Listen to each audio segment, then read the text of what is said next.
Already Cherlapally జైల్లో ఉన్నట్టుగా ఉంది అధ్యక్ష. ఎందుకంటే ఎందుకంటే ఎందుకంటే జ్యుడిషియల్ ఎంక్వైరీ ఆర్డర్ ఇచ్చినప్పుడు జ్యుడిషియల్ ఎంక్వైరీ ఆర్డర్ ఇస్తామని మేము అనలేదు అధ్యక్ష. ఇదే సభలో మంత్రివర్యులు కోమటిరెడ్డి వెంకటరెడ్డి గారు కొన్ని అంశాలను ప్రస్తావించినప్పుడు మా నిజాయితీని మేము నిరూపించుకుంటాం, సత్యహరిశ్చంద్రుడు ఆ వంశంలోనే మేము ఉన్నాం, సత్యహరిశ్చంద్రుడు తర్వాత మా నాయకుడు చంద్రశేఖర్ రావే సత్యహరిశ్చంద్రుడి అవతారంలో కలియుగంలో జన్మించిండు, కాబట్టి మీరు ఎంక్వైరీకి ఆదేశాలు ఇవ్వండి అని చెప్పి ఆ సభ్యుడే అడిగిండు అధ్యక్ష.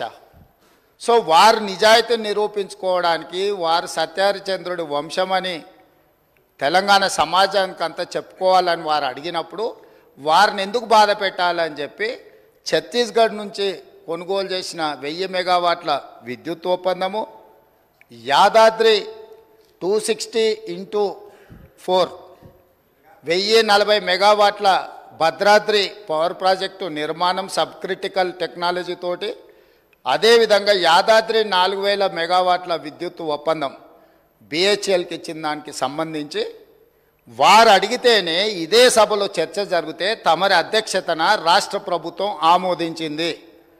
ఎప్పుడైతే మేము ఆమోదించి విచారణకు జ్యుడిషియల్ ఎంక్వైరీ కోసం చీఫ్ జస్టిస్ ఆఫ్ తెలంగాణకు లెటర్ రాస్తే సిట్టింగ్ జడ్జిలను కేటాయించలేం, రిటైర్డ్ జడ్జిలతో మీరు విచారణ చేసుకోండి అని కోర్టు నుంచి మాకు సమాచారం అందిన తర్వాత జస్టిస్ ఎల్ నరసింహారెడ్డి గారిని మేము నియమించినాం అధ్యక్ష. వారు విచారణ క్రొనలాజికల్గా చేసుకుంటూ సంబంధిత శాఖ మంత్రికి ఆనాడు సంబంధిత ఆనాటి ముఖ్యమంత్రికి మీరందరూ కూడా మీరు నిజాయితీ పరులు సత్యహరిశ్చంద్రులు అన్నారు కదా, కమిషన్ దగ్గరకు వచ్చి మీ వివరాలు ఇవ్వండి అని అడిగినారు అధ్యక్ష.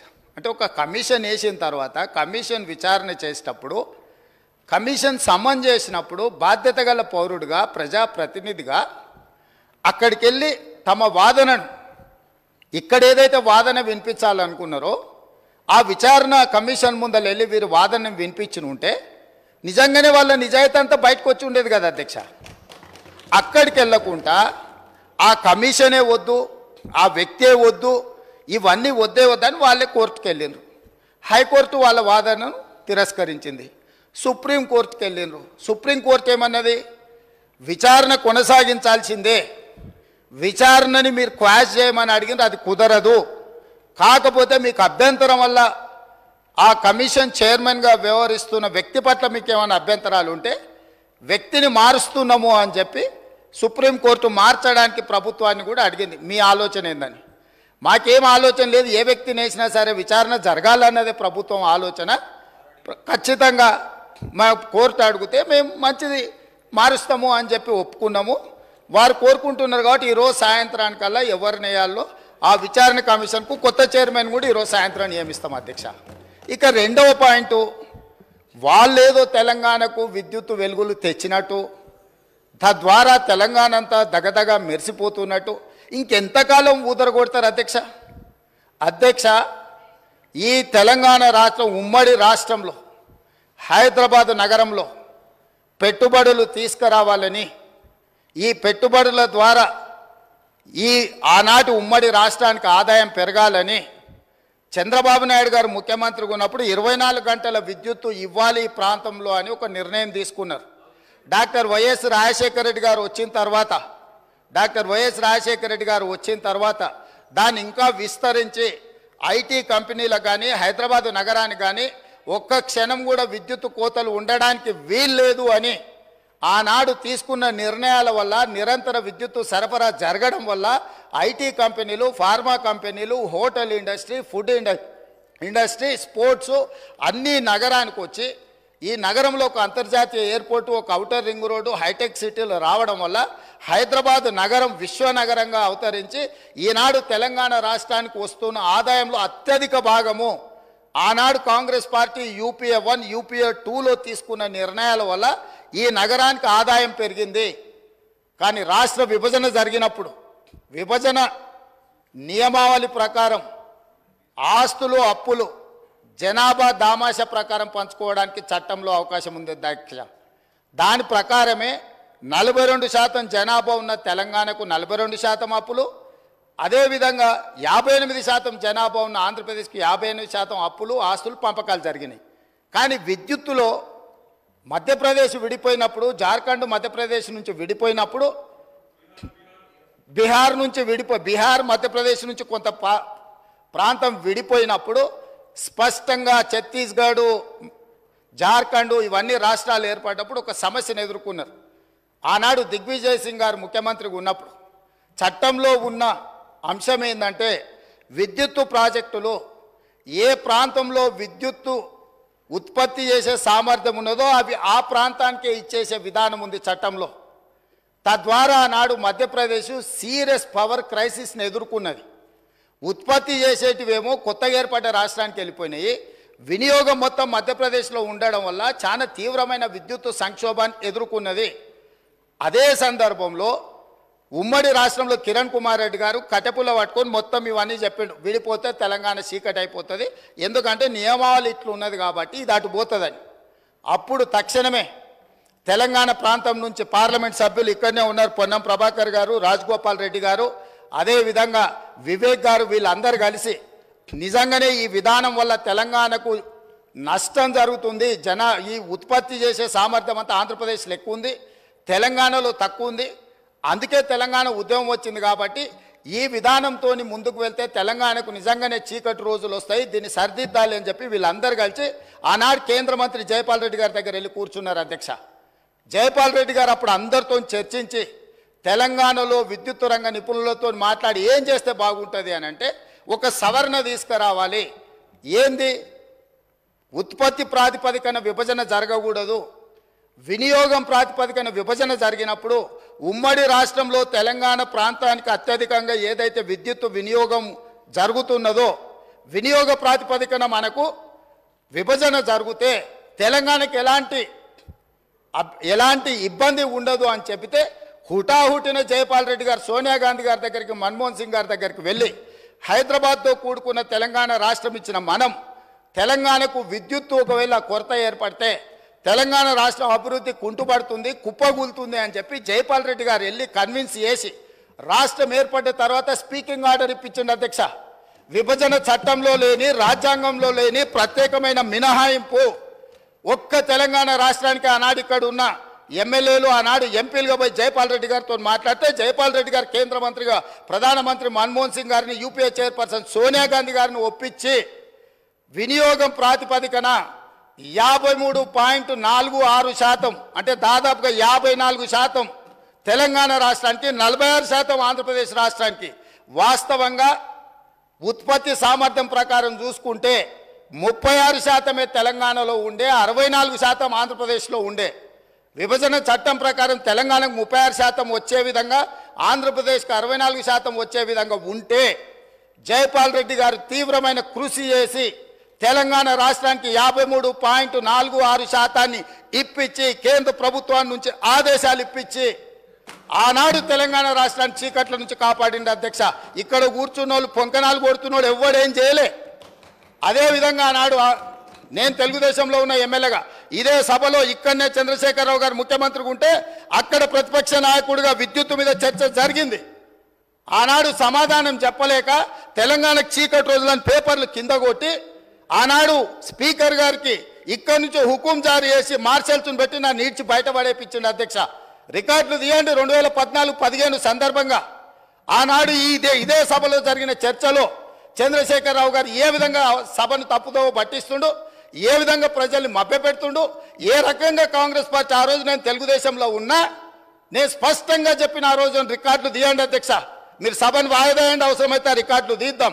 నేను ఆ రోజు చెప్పిన సోనియా గాంధీ గారి దయ వల్ల, జైపాల్ రెడ్డి గారి కృషి వల్ల తెలంగాణ రాష్ట్రానికి ఈ విద్యుత్ సంక్షోభం నుంచి గట్టెక్కింది.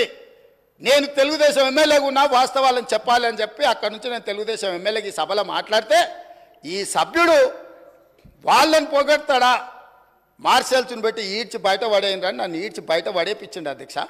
ఈరోజు మీ ద్వారా తెలంగాణ సమాజానికి ఈరోజు నేను చెప్పదలుచుకున్న అధ్యక్ష, ఆ రకంగా తెలంగాణ రాష్ట్రాన్ని విద్యుత్ సంక్షోభం నుంచి ఆనాడు జైపాల్ రెడ్డి గారు, సోనియా గాంధీ గారు, మన్మోహన్ సింగ్ గారు కాపాడినరు.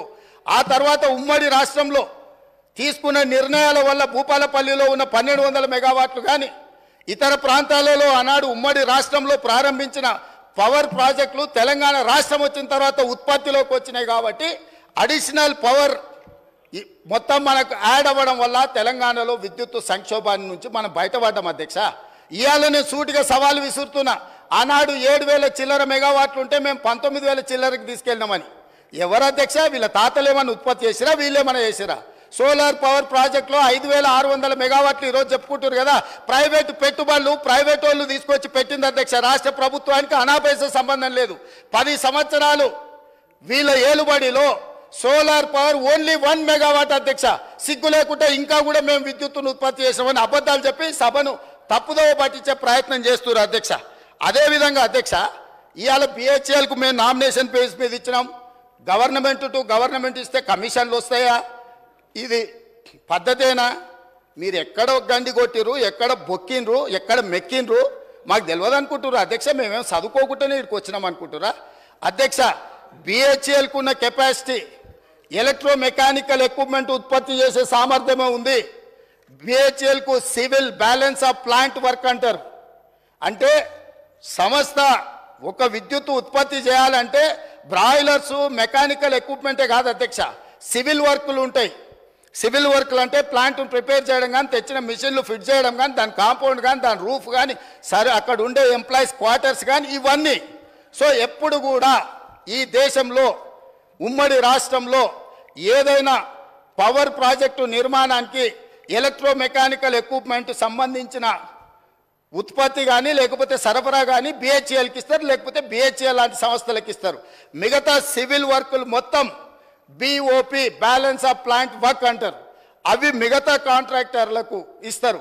వీళ్ళిద్దరు సమన్వయం చేసుకొని విద్యుత్ శాఖ అధికారులు, ఇంజనీర్ల పర్యవేక్షణలో సివిల్ వర్కులు చేసే కంపెనీ సివిల్ వర్కులు చేస్తుంది, ఎలక్ట్రో మెకానికల్ ఎక్విప్మెంట్ చేసే పని చేస్తారు. ఆ రెండింటిని కలిపి ప్రాజెక్టులు నిర్మిస్తారు అధ్యక్ష. ఇప్పటివరకు దేశంలో జరిగింది. కానీ తెలివితేటలు గల్లోళ్ళు, ఎట్లయితే కొట్టేయాలనో తెలిసిన వాళ్ళు, వీళ్ళు తెలివితేటలన్నీ ప్రదర్శించి G2G బిహెచ్ఎల్కి ఇస్తున్నాం అనే నెపం మీద ఏదైతే అంచనాల రేట్ల ప్రకారం వీళ్ళు డైరెక్ట్గా బిహెచ్ఎల్కి ఇచ్చారు అధ్యక్ష. బిహెచ్ఎల్కు 4,000 మెగావాట్లు దాదాపు 29,000 చిల్లర కోట్లు. నేను సబ్జెక్టు కరెక్షన్, నేను రికార్డు మళ్ళీ తీసుకొని చెప్తా అధ్యక్ష. ఆనాడు ఒప్పందం చేశారు. బిహెచ్ఎల్ నుంచి వీళ్ళ బినామీలు, వీళ్ళ బంధువులు, వీళ్ళకి కావాల్సిన వాళ్ళు సివిల్ వర్కులు మొత్తం మళ్ళీ బిహెచ్ఎల్ నుంచి వాళ్ళ కాంట్రాక్ట్ ఇచ్చారు అధ్యక్ష. ఈరోజు విచారణకి ఇస్తే ఎందుకు గుండెలు బాదుకుంటారు అధ్యక్ష? ఉన్నదంతా బిహెచ్ఎల్కి అయితే కేంద్ర ప్రభుత్వము సంస్థకే ఇచ్చినప్పుడు బాధ ఎందుకు పడుతున్నారు అధ్యక్ష? కోర్టుకి ఎందుకు పోయినరు? విచారణ జరగొద్దని ఎందుకు అంటున్నారు? ఎందుకు పొడవ పేపర్లు పెడుతున్నారు? ఈరోజు బిహెచ్ఎల్ నుంచి సివిల్ వర్కులు మొత్తము ప్రైవేట్ కాంట్రాక్టర్లకు వీళ్ళ బినామీలకు ఇచ్చిండ్రు. 1,000 కోట్ల రూపాయలు ఒప్పందాలు జరిగినాయి. అందులో ఫ్రాడ్ జరిగింది. చివరికి సరఫరా చేసే కంకర కా నుంచి, ఇసుక కా నుంచి, వాచ్మెన్ల కా నుంచి వాళ్ళ పార్టీ నాయకులకు, పార్టీ ఫిరాయించిన మాజీ ఎమ్మెల్యేలకు అప్పచెప్తే కోమటిరెడ్డి వెంకటరెడ్డి గారు అక్కడికి వెళ్ళి యాదాద్రి పవర్ ప్లాంట్ విజిట్ చేసి దోపిడీ ఏ విధంగా జరుగుతుందో ఆనాడు కాంగ్రెస్ పార్టీ ఎమ్మెల్యేగా ఉన్న వ్యక్తిని బెదిరించి, లేకపోతే అతనికి ఆ ఒప్పందాల పనులు అప్పచెప్పి ఏ రకంగా వీళ్ళు దోపిడీకి పాల్పడ్డారో ఈరోజు విచారణలో బయటకు వస్తుందని చెప్పి ఈరోజు ఊకదంపుడు ఉపన్యాసాలు ఇచ్చి ప్రజల్ని మభ్యపెట్టే ప్రయత్నం చేస్తున్నారు అధ్యక్ష. అదేవిధంగా అధ్యక్ష, మేము మీకు ఇక్కడ ఒక ఇది నేను చెప్పదలుచుకున్నాను అధ్యక్ష.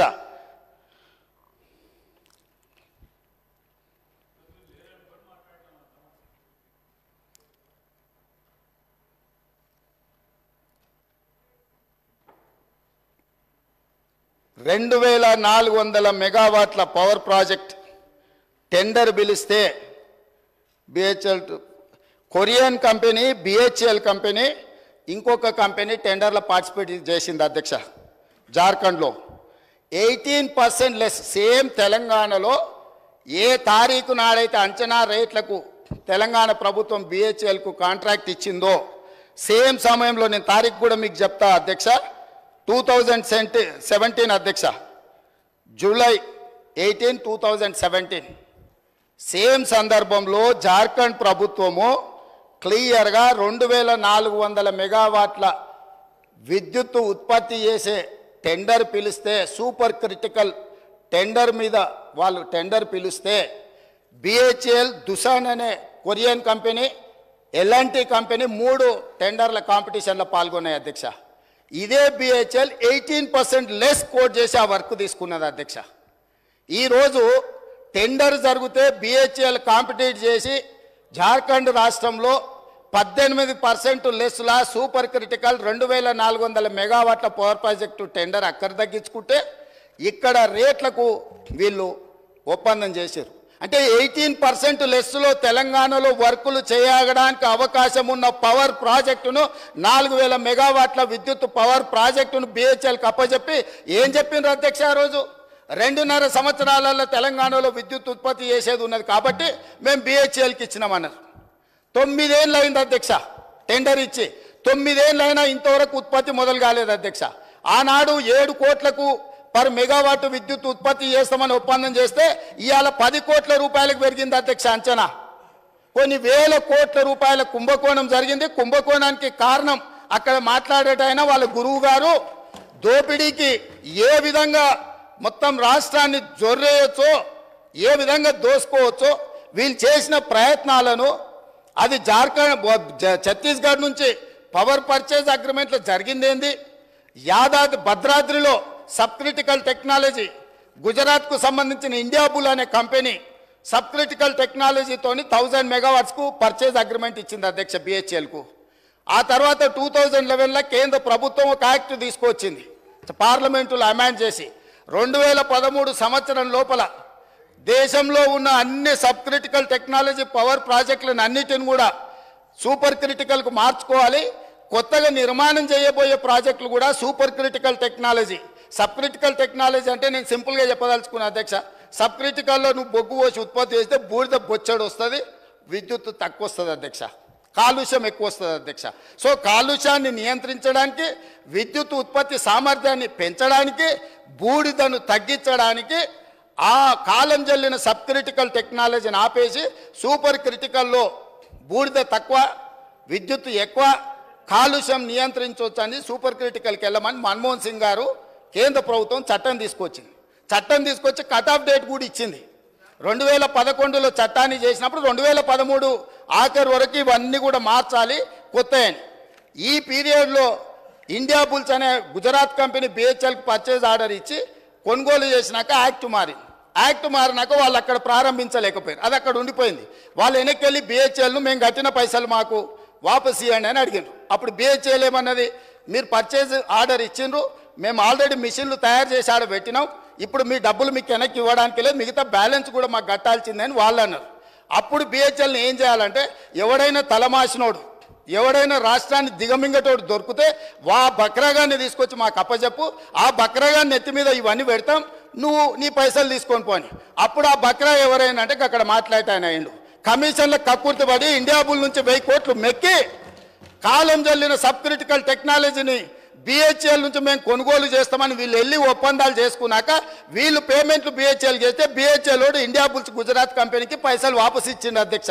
అంటే ఇండియా బుల్స్కు వీళ్ళకు మధ్యలో జరిగిన ఒప్పందం, జరిగిన అవినీతి లావాదేవీలు, చీకటి వ్యాపారాలు, దాంట్లో భాగంగానే ఇండియా బుల్స్ కంపెనీని బెయిల్ అవుట్ చేయడానికి వీళ్ళు బిహెచ్ఎల్ దగ్గరకు పోయి కాలం జల్లిన టెక్నాలజీని నామినేషన్ బేసిస్ మీద బిహెచ్ఎల్కి ఇచ్చి తెచ్చిండ్రు అధ్యక్ష.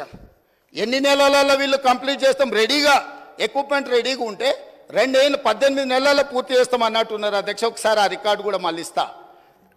ఆ రోజు అన్నాడు ఇక్కడి నుంచే మేము అర్జెంటుగా తెలంగాణలో విద్యుత్ కోతల్ని నివారించడానికి ఈ సబ్ క్రిటికల్ టెక్నాలజీని కూడా మేము తీసుకున్నాం, అవసరమైతే ఎన్ని వేల కోట్లు ఖర్చు అయినా తెలంగాణకు మేము విద్యుత్ ఇవ్వదలుచుకున్నాం అని చెప్పి ఇచ్చిండు అధ్యక్ష. కానీ భద్రాద్రి కొత్తగూడెంలో నిర్మించిన భద్రాద్రి పవర్ ప్రాజెక్ట్ ఎన్నేళ్ళకు పూర్తయింది అధ్యక్ష? ఇవాళ కూడా నీళ్ళు వస్తే నీళ్ళలో మునుగుతుంది అధ్యక్ష. కట్టాల్సింది ఎక్కడ కట్టాలనో అక్కడ కట్టలే, తీసుకోవాల్సిన అనుమతులు తీసుకోలే, పర్యావరణ అనుమతులు తీసుకోకపోవడం వల్ల ఎన్జీటీ 16 మంది అధికారులను ప్రాసిక్యూట్ చేయమని ఆర్డర్ ఇచ్చింది అధ్యక్ష. వీరు పుణ్యమా అని పనిచేసిన అధికారులు జైలుకు పోయే పరిస్థితి వస్తే ఇవాళ రిటైర్ అయినరు, వాళ్ళు బిచ్చమెత్తుకొని తిరిగే పరిస్థితి వచ్చింది అధ్యక్ష వీళ్ళు చేసిన తప్పుడు పనికి. సో ఇవాళ భద్రాద్రి కూడా దాదాపుగా 6.5 కోట్లకు పర్ మెగావాట్ ఉత్పత్తి చేయాల్సింది 10 కోట్ల రూపాయలకు అంచనా పెరిగింది. 1000 మెగావాట్ల విద్యుత్ ప్రాజెక్ట్ 6,000 కోట్ల రూపాయలతో పూర్తి చేయాల్సింది ఇవాళ దాని అంచనా 10,000 కోట్ల రూపాయలకు పెరిగింది. 2 ఏళ్లలో పూర్తి చేయాల్సిన పని 8 ఏళ్లు పట్టింది అధ్యక్ష. ఇది వీళ్ళ ఘనకార్యం. యాదాద్రి సేమ్ బిహెచ్ఎల్కి ఇచ్చి బిహెచ్ఎల్ నుంచి వెనకంగా సివిల్ వర్కులు మొత్తం వాళ్ళ బినామీలకు టెండర్లు ఇప్పించుకొని 1000 కోట్ల రూపాయల కుంభకోణం పాల్పడ్డారు అధ్యక్ష. ఇవాళ ఇట్లాంటి తప్పుడు పనులు చేసి ఈ తప్పుడు పనుల మీద ఇవన్నీ ఎవరికి తెలియదు అనుకొని అక్కడి నుంచే నిలబడి బుకాయించారు. బుకాయిస్తే నేను లేచి అయ్యా మరి మీరు ఇంత నిజాయితీ పరులు కదా, సత్యహరిచంద్రుని సొంత తమ్ముళ్ళు కదా, మీకు ఒక మంచి అవకాశం ఇచ్చినాం, నిరూపించుకోండి, మీకంటే ఇంతకంటే మంచి అవకాశం ఏముంటుంది, మీరు నిరూపించుకోండి అని విచారణకు ఆదేశించిన అధ్యక్ష. వారి కోరిక మేరకు ఆదేశించిన. మేము అనలే, మేము చెప్పినాం ఏ అవినీతి జరిగిందని మా వెంకటరెడ్డి గారు చెప్పినారు. సరే వారి నెంబర్లు ఎక్కువ తక్కువ చెప్పారు, వాస్తవం తెలిసిన ఆయన ఆ నెంబర్ ఒప్పుకుంటలేడు. పోనీ వెంకటరెడ్డి గారు 10,000 20,000 కోట్లు అన్నాడు.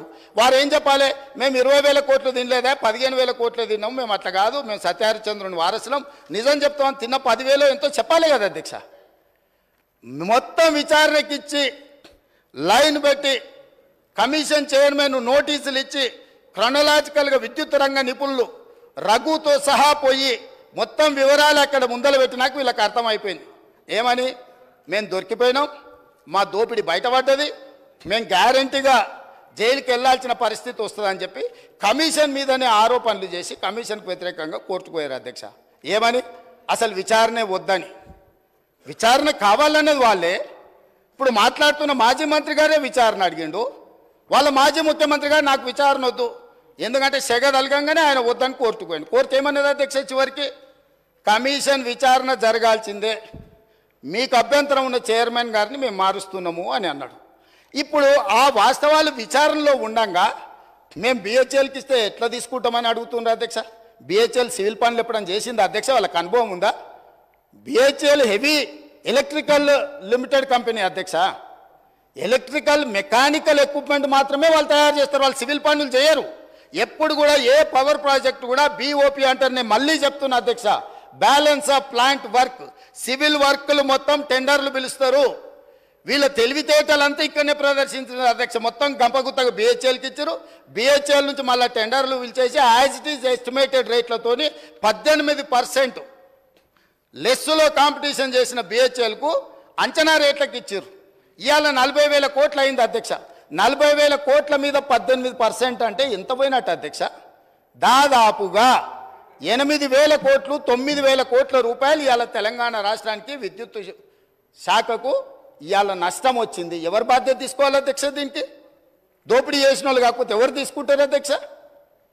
ఇవాళ తెలంగాణకు చీకట్లు లేవు అంటే ఆనాడు సోనియా గాంధీ గారు, మన్మోహన్ సింగ్ గారు మనకు 53.46% ఇచ్చిండ్రు. ఆంధ్రప్రదేశ్లో రాజు కేసు వేస్తామంటే ఇవాళ ఆయన లేడు, దయాకర్రావు గారు.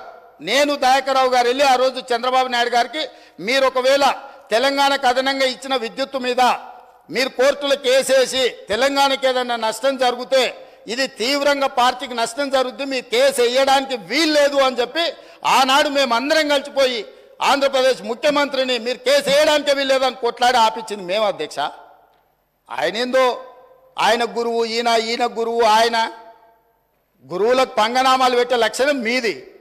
మేము ఎప్పుడు కూడా ఎవరితోనైనా తెలంగాణలో ఏంది అధ్యక్ష, ధూపం మీద వస్తే ఎవరన్నా గిలాసని మంచినీళ్ళు ఇస్తే కూడా వాళ్ళని గుర్తుపెట్టుకుంటాం అధ్యక్ష. మనము 10 ఏళ్ళలో 20 ఏళ్ళలో కలిసి పనిచేస్తే సహచరులుగా ఉన్న మన వాళ్ళని మనం అగౌరవపరచాలని ఎక్కడన్నా ఉందా అధ్యక్ష? వాళ్ళకంటే తిన్నింటి వాసాలు లెక్కబెట్టే లక్షణం ఉంది, నాకు అట్లాంటి లక్షణం లేదు అధ్యక్ష. నేను మిత్రులను మిత్రులాగానే చూస్తా, సహచరులను సహచరులలాగా చూస్తా. పెద్దవాళ్ళని గౌరవించే సంస్కారం మా తల్లిదండ్రులు మాకు నేర్పినరు. మీలాగా ఎవరు అవకాశాలు ఇస్తే ఏ ఇంట్లో మీకు భోజనం పెడితే ఆ ఇంటి వాసాలే లెక్క పెట్టి ఆ ఇంటికే నిప్పు పెట్టే ఆలోచన మీకుంటుంది అధ్యక్ష. అది మీ లక్షణం, మీ బ్లడ్లు ఉంది, మీ డిఎన్ఏనే అది. ఎవరు నమ్మితే వాళ్ళను మోసం చేసే లక్షణం ఇది. కాబట్టి మళ్ళొక్కసారి ఏదైనా మీరు అంశాల ప్రాతిపదికన మాట్లాడుండ్రి, వివరాల మీద ఈరోజు సగం రాత్రి కానీ చర్చిద్దాం. అన్ని రికార్డులు తీసుకొని వస్తా అధ్యక్ష. నేను మొత్తం రికార్డులు సభలో పెడదాం. తప్పు పట్టించే విధంగా, తప్పుడు ఆరోపణలు చేసే విధంగా మాట్లాడితే ఎవరు చూసుకుంటూ ఊరుకోరు. మీ వాదన ఏందో కమిషన్ ముందలు చెప్పండి. ఇవాళ సాయంత్రానికల్లా కోరుకున్నారు కదా మీ నిజాయితీ, ఇవాళ సాయంత్రానికల్లా మీకు కమిషన్ చైర్మన్ నియమిస్తాం. మా ఉప ముఖ్యమంత్రి గారి అనుమతితో సాయంత్రానికంతా కొత్త చైర్మన్ కూడా అపాయింట్ చేపిస్తా అధ్యక్ష. నిన్న మన అసెంబ్లీ సమావేశాలలో ఉండి నిర్ణయం తీసుకోలేదు, ఎట్లాగో వారు గుర్తు చేసిరు. విచారణకు కొత్త చైర్మన్ నియమిస్తా అధ్యక్ష.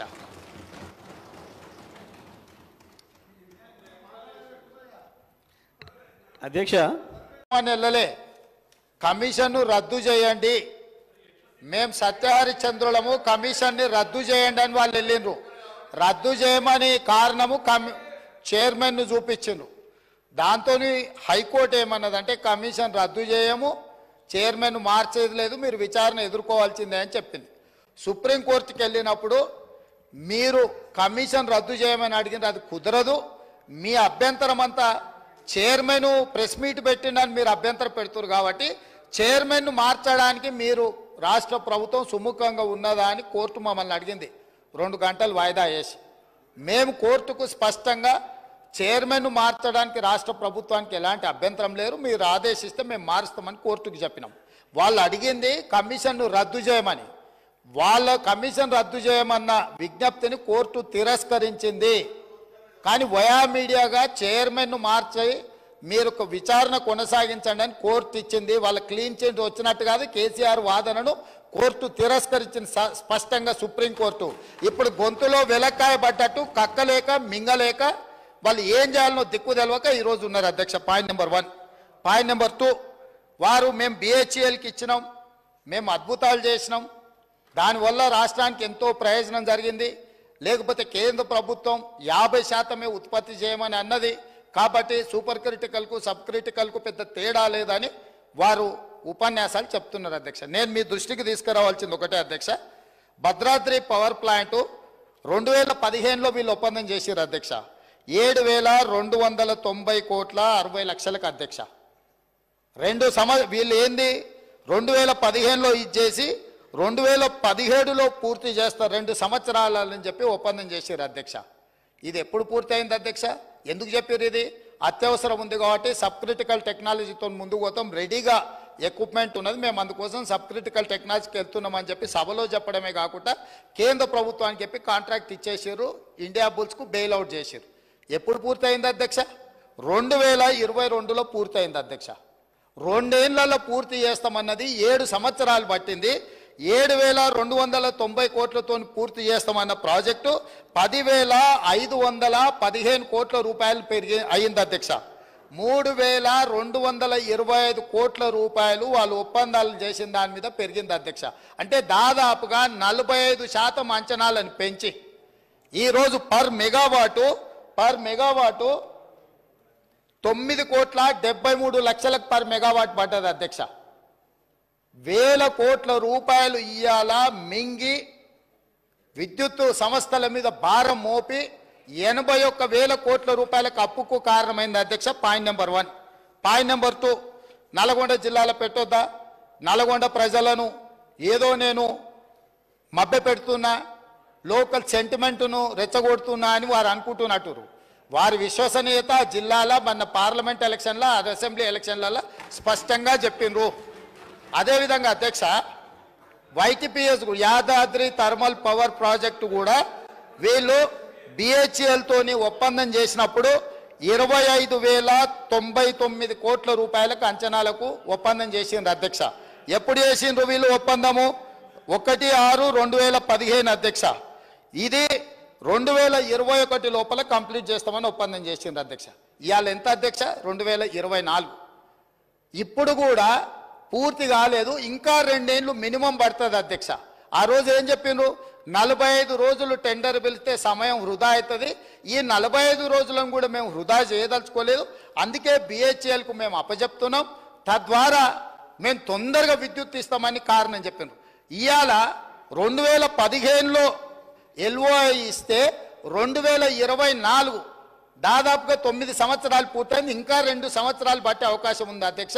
ఈరోజు యాదాద్రి పవర్ ప్రాజెక్టు 10-11 సంవత్సరాలు పూర్తి చేయకపోవడం వల్ల 25,000 కోట్లతో జరిగిన ఒప్పందం ఇవాళకి 34,542 కోట్లకు పెరిగింది అధ్యక్ష. ఇంకా పూర్తి కాలేదు కాబట్టి ఇది ఇంకా ఒక 5-6 వేల కోట్లు పెరిగి 40,000 కోట్ల రూపాయలకు చేరుకునే అవకాశం ఉంది అధ్యక్ష.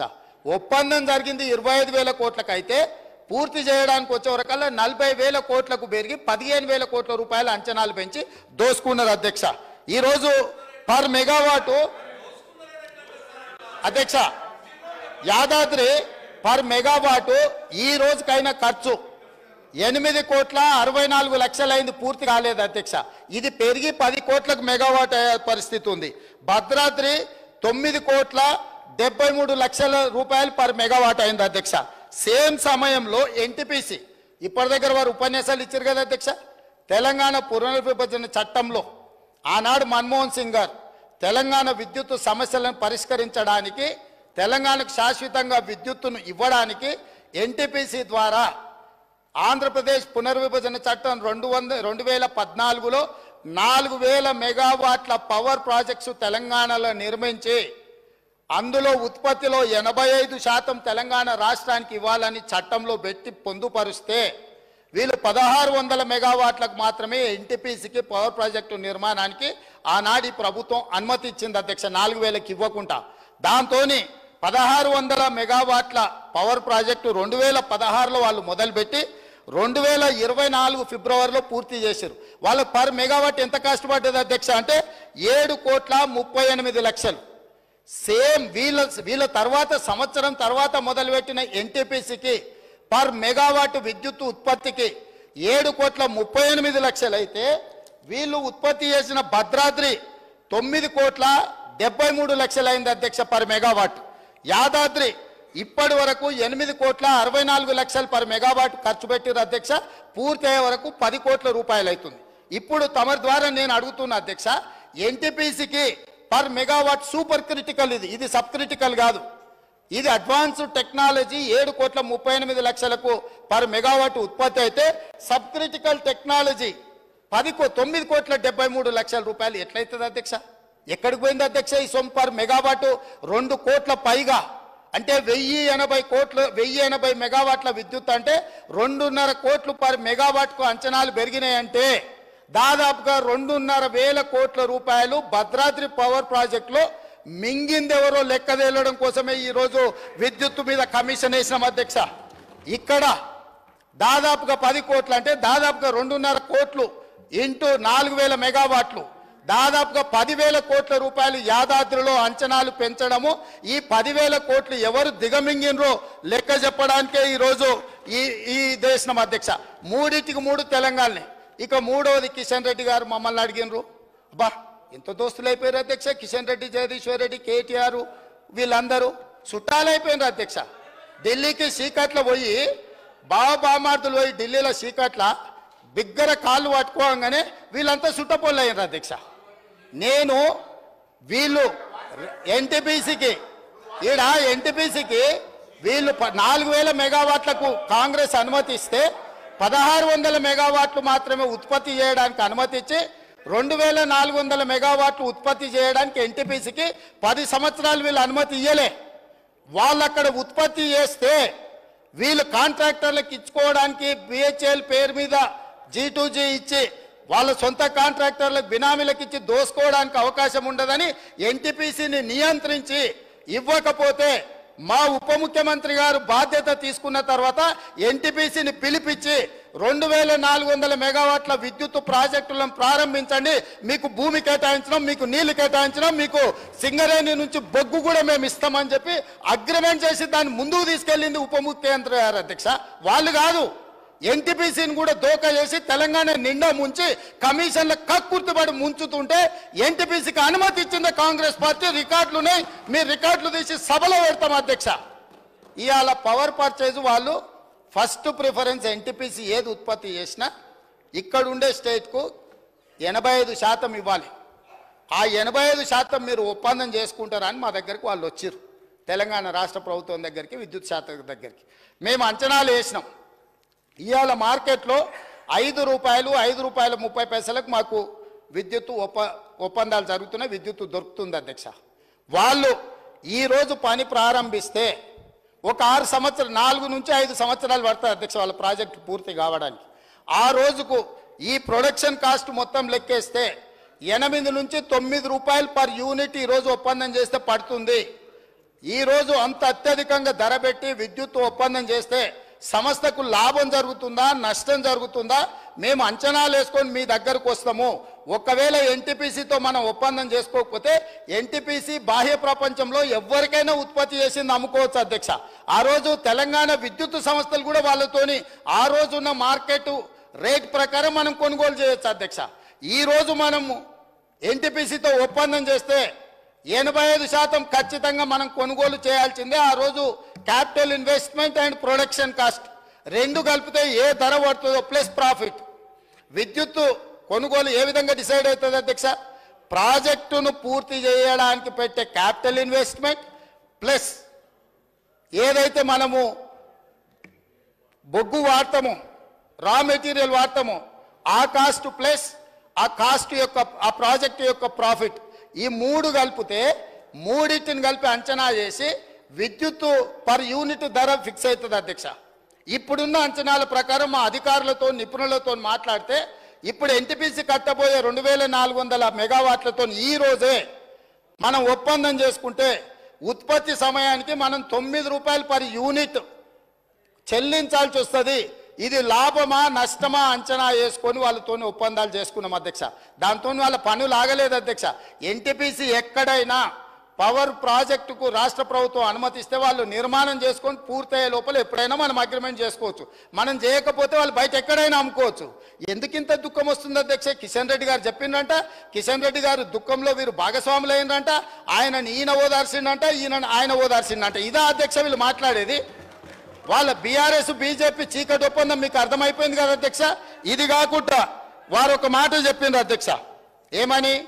కేంద్ర ప్రభుత్వము 50% ఉత్పత్తి చేయాలి, అంతకంటే ఎక్కువ చేయొద్దు అని ఆదేశాలు ఇచ్చింది.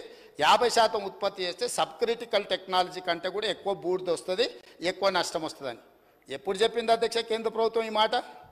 2023-24 సంవత్సరంలో చెప్పింది. దేనికోసం చెప్పింది అధ్యక్ష? సోలార్ పవర్ ప్రాజెక్టు, అదేవిధంగా విండ్ పవర్, గ్రీన్ ఎనర్జీ అంత వచ్చింది, వాటి ఉత్పత్తి చాలా పెరిగింది కాబట్టి మీరు 50% గ్రీన్ ఎనర్జీ వాడుకోండి, మిగతా 50% బొగ్గు చేత ఉత్పత్తి అయ్యే విద్యుత్తును వాడండి అని సూచన చేసింది. It is not mandate. ఇదేమి మన మీద బలవంతంగా కేంద్ర ప్రభుత్వం రుద్దుతలేదు. కానీ వీళ్ళు సబ్ క్రిటికల్ టెక్నాలజీ ఎప్పుడు తీసుకున్నారు అధ్యక్ష? 2015లో ఇండియా బుల్స్ అనే గుజరాత్ కంపెనీతోని. వీళ్ళు ఎంత దివ్యజ్ఞానులు, కాలజ్ఞానులు. బ్రహ్మం గారు తెలుసు కదా అధ్యక్ష, కాలజ్ఞానం చెప్పిండు. వాళ్ళ ముతాతలు ఉన్నారు అధ్యక్ష. 2015లోనే కేంద్ర ప్రభుత్వం నరేంద్ర మోడీ 2023-24 నాడు 50% ఉత్పత్తి చేయండి అని చెప్తారని ఊహించి ఆ రోజు సబ్ క్రిటికల్ టెక్నాలజీ కొన్నామని మాజీ మంత్రి గారి సభను తప్పుదో పట్టిస్తుంది అధ్యక్ష. వీళ్ళు సబ్ క్రిటికల్ టెక్నాలజీ కొని ఇండియా బుల్స్ దగ్గర కమిషన్ కొట్టింది 2015లో. 50% ఉత్పత్తి బొగ్గుతోని వాడుండి అని చెప్పింది 2023-24లో అధ్యక్ష. అది కూడా సూచన మాత్రమే, ఇదేమి ఒత్తిడి లేదు, ఇదేమి నిబంధన లేదు. ఎందుకు చెప్పిండ్రు? కాలుష్యాన్ని తగ్గించడం కోసము. ఈరోజు సోలార్ ఇతర గ్రీన్ ఎనర్జీ వచ్చింది, అది వాడండి అని సూచన చెప్పారు. దాన్ని కూడా 2015 నాడు చేసిన తప్పులను కప్పిపుచ్చుకోవడానికి 2023-24 నాటి నరేంద్ర మోడీ గారి ప్రభుత్వం చేసిన సూచనను సభలో ప్రస్తావించి సభను తప్పుదో పట్టించి ఈరోజు తెలంగాణ ప్రజల్ని మభ్యపెట్టాలనే ప్రయత్నం చేస్తుండు.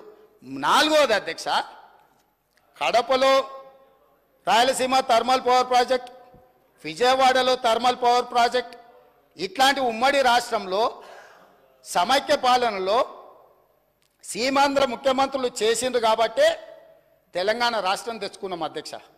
ఆనాడు రాజశేఖర రెడ్డి గారు, చంద్రబాబు నాయుడు గారు ఇట్లాంటి నిర్ణయాలు చేసిండ్రు కాబట్టే తెలంగాణ వచ్చింది. ఆనాడు ఆ చంద్రబాబు నాయుడు గారితో మంత్రిగా అంటగాగి 610 జీవోనే వద్దు, అసలు మేధా సంపత్తి ఎక్కడున్నా వాడుకోవాలి అని చెప్పి మాట్లాడింది వాళ్ళ నాయకుడు కాదా? చంద్రబాబు నాయుడు పక్కలే చేరి చంద్రబాబు నాయుడుతో ఇవన్నీ చేయించింది వాళ్ళు కాదా? రాజశేఖర రెడ్డి గారు ప్రభుత్వంలో ఇప్పుడు లేచి ఎగురుతున్న ఆయన వార్డు మెంబర్ కాకపోయినా ఆ రాజశేఖర రెడ్డి గారే కదా మంత్రి చేసింది నిన్ను. పోతిరెడ్డిపాడు పొక్క పెద్దగా చేసినప్పుడు కడప జిల్లా ఇన్ఛార్జ్ మంత్రి ఎవరు అధ్యక్ష? కీర్తిశేషులు నాయన నరసింహారెడ్డి టీఆర్ఎస్ మంత్రి కాదా? రాజశేఖర రెడ్డి గారు పంచన చేరింది మీరు, చంద్రబాబు నాయుడు గారు పంచన చేరింది మీరు. ఈ తప్పిదాలకు మమ్మల్ని కాదు మీరు బాధ్యులు. మేము ఆ ప్రభుత్వంలో ఉన్న మా నాయకులు కాంగ్రెస్ యూపీఏ కేంద్రంలో అధికారంలో ఉన్న రాష్ట్రంలో అధికారంలో ఉన్న శాసనసభను పార్లమెంటును స్తంభింపజేసి తెలంగాణ రాష్ట్రాన్ని సాధించిన పార్లమెంట్ సభ్యులు ఇక్కడ ఉన్నారు. ఇది మా నిబద్ధత. మీరు పదవుల కోసము పెదవులు మూసుకొని రాజశేఖర రెడ్డి మంత్రి పదవి ఇస్తే రాజశేఖర రెడ్డి దగ్గర ఊడిగం చేసింది మీరు. చంద్రబాబు నాయుడు గారు మంత్రి పదవులు ఇస్తే చంద్రబాబు నాయుడు గారి దగ్గర ఊడిగం చేసింది మీరు. మీరా మాకొచ్చి మా చిత్తశుద్ధిని ప్రశ్నించేది? తెలంగాణ బిల్లు వచ్చినప్పుడు ఆ ముందలి సీట్లో చంద్రబాబు నాయుడు గారు కూర్చున్నప్పుడు ఇప్పుడు ఆ మాగంటి గోపి కూర్చున్న అక్కడనే నిలబడ్డ అధ్యక్ష నేను 53 నిమిషాలు తెలంగాణ రాష్ట్రం ఎందుకు కావాలి, సమైక్య రాష్ట్రంలో ఉమ్మడి పరిపాలనలో జరిగిన అన్యాయం మీద నిటారుగా నిలబడి అక్కడి నుంచి నేను మాట్లాడిన అధ్యక్ష. పునర్విభజన చట్టం వచ్చినప్పుడు ఆయనగా పక్కలో కూర్చుని ఆయన ఏరున్నాడు మాట్లాడి, ఆయన మాట్లాడింది కదా, తీయండి ఏం మాట్లాడిండు, నేను మాట్లాడింది తీయండి అధ్యక్ష. తెలుగుదేశంలో ఉన్న నేను తెలంగాణకు జరిగిన అన్యాయం మీద, ఎడారిగా మారి వలసలు పోతున్న పాలమూరు కష్టాల మీద, తట్ట పని పార పని మట్టి పని మీద నేను మాట్లాడిన అధ్యక్ష. వీళ్ళు మాట్లాడలే. నేను ఇవాళ సూటిగా సవాలు విసురుతున్న అధ్యక్ష. ఇవాళ మీ ఎదురుగా పార్లమెంట్లో రికార్డులు తీయండి. పాలమూరులో ఊరు లేకపోయినా, పార్లమెంటులో నోరు తెరవకపోయినా ఇవాళ తెలంగాణ తెచ్చినాను కేసీఆర్ గొప్పలు చెప్పుకుంటుడు. నేను ఈ ఉమ్మడి రాష్ట్రంలో ఉమ్మడి ఆంధ్రప్రదేశ్ శాసనసభలో నేను ఎంత మాట్లాడిన తెలంగాణ మీద, సేమ్ సమయంలో పార్లమెంట్లో చంద్రశేఖరరావు నోరన్న దర్శిలో రికార్డు తీయండి అధ్యక్ష. ఎవరో చేస్తే, ఎవరో త్యాగం చేస్తే ఆ త్యాగాల పునాదుల మీద, ఆత్మ బలిదానాలు చేసుకున్న శవాల మీద అధికారంలోకి వచ్చిన వీళ్ళు ఈరోజు మమ్మల్ని అధ్యక్ష తప్పులు పట్టేది. చివరిగా ఇంకొక మాట అధ్యక్ష, ఒక జర్నలిస్టు గురించి మాట్లాడాడు. జర్నలిస్టు ఏదో పెడితే కేసు పెట్టిరని. పాపం ఆయనకు తెలియదు, తెలుసుకోవాలి. ఆ జర్నలిస్ట్ పేరు నేను ఇక్కడ ప్రస్తావిస్తే బాగుండదు. ఆ జర్నలిస్ట్ని పోయి అడగాలి ఆ మాజీ మంత్రి గారు. ఆ జర్నలిస్టు ఒక టీవీ ఛానల్కు సీఈఓ. రాసియమంటే రాసియకపోతే ఎస్సీ ఎస్టీ కేసు పెట్టి అరెస్టు చేసి జైలు వేసి ఆ ఛానల్ గుంజుకున్నది వాళ్ళు అధ్యక్ష. ఆ ఛానల్ గుంజుకున్నది వాళ్ళు. ఏ జర్నలిస్టును ఈరోజు కేసు పెట్టిరని చెప్తుండ్రో ఆ జర్నలిస్టు ఒక ఛానల్ సీఈఓ ఉంటే ఆ ఛానల్ వాళ్ళకు వ్యతిరేకంగా ఉందని ఆ జర్నలిస్టు మీద SC ST case Banjara Hills police స్టేషన్లో పెట్టి జైలుకు పంపించి 4 రోజులు జైల్లో పెడితే నా అడ్వకేట్ను పెట్టి నేను బెయిల్ ఇప్పించిన అధ్యక్ష. వీళ్ళ దోపిడీ ఆ ఛానల్ గుంజుకున్న విధానం ఇవాళ చర్చ చేయడానికి సిద్ధంగా ఉంటే రమ్మని ఉన్నారు అధ్యక్ష. వివరాలన్నీ నేను బయట పెడతా. మీరా ముసల్కన్నీరు గార్చేది ఏ జర్నలిస్టునైతే మీ మాట ఇంటలేదని ఆమె సొంతంగా కష్టపడి పెట్టుకున్న ఛానల్ గుంజుకోనికే ఎస్సీ ఎస్టీ కేసు పెట్టి ఆడపిల్లని జైలుకు తోలిన పాపం ఊరికే పోదు. అందుకే ఇవాళ మీ ఇంట్లో జైల్లోకి పోతున్నారు అధ్యక్ష. మంది ఆడబిడ్డలను జైలుకు తోలినందుకు ఆ నొప్పి తెలవడానికే మంది పిల్లలు జైల్లోకి పోతుంటే ఆడపిల్లలను కూడా కేసులు పెట్టి జైలుకు తోలినందుకు ఇవాళ ఆ రౌండ్ మీకు వచ్చింది అధ్యక్ష. ఊరికే రాలే, చేసిన పాపాలు ఊరికే పోవని పెద్దోళ్ళు చెప్పిండ్రు అధ్యక్ష. మమ్మల్ని అందరినీ జైలుకు తోలిండ్రు, రాజకీయ కక్షతో తోలలే. ఫామ్ హౌజులు కట్టుకున్నది మీరు, ఫామ్ హౌజులు కట్టుకున్నది మీరు, నియమాలు ఉల్లంఘించింది మీరు. వాటిని బయట పెట్టినందుకు జైల్లో పెట్టి డిటెన్షన్ సెల్లో పెట్టారు అధ్యక్ష. నన్ను 16 రోజులు ఒక్క మనిషి లేకుండా ఐఎస్ఐ తీవ్రవాదులను ఎక్కడ పెడతారో అట్లాంటి డిటెన్షన్ సెల్లో నన్ను 16 రోజులు పెట్టింది అధ్యక్ష చెర్లపల్లిలా. నేను భయపడలే, లొంగిపోలే, నిలబడి నిటారుగా కొట్లాడిన అధ్యక్ష. మీరు జైలుకు తోలితే భయపడటోళ్ళు ఎవరు లేడు. అబద్ధాలు చెప్పి ప్రజల్ని మభ్యపెడితే ప్రజలేమో అమాయకులు కాదు.